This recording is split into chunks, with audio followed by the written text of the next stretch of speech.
Breaking news చూస్తున్నాం. తమిళనాడులో అధికారంలో ఉన్న డీఎంకే కాంగ్రెస్ పార్టీల మధ్య సీట్ల పంపకంపై ప్రాథమిక చర్చలు ప్రారంభమయ్యాయి.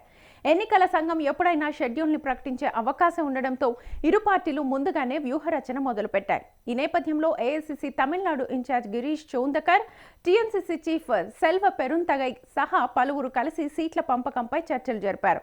గత 2021 అసెంబ్లీ ఎన్నికల్లో కాంగ్రెస్ 25 స్థానాల్లో పోటీ చేసింది. అయితే ఈసారి కనీసం 35 అసెంబ్లీ స్థానాలు ఇవ్వాలని కాంగ్రెస్ పట్టుదలగా కోరనున్నట్లుగా తెలుస్తోంది.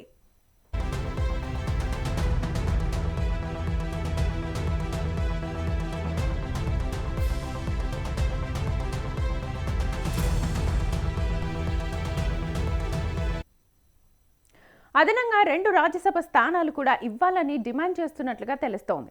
తొలుత ప్రభుత్వంలో భాగస్వామ్యం కావాలనే అభ్యర్థన కూడా కాంగ్రెస్ ఉంచినప్పటికీ ప్రస్తుతం ఆ అంశాన్ని పక్కన పెట్టి సీట్లు, రాజ్యసభ స్థానాలపైనే దృష్టి పెట్టినట్లుగా తెలుస్తోంది.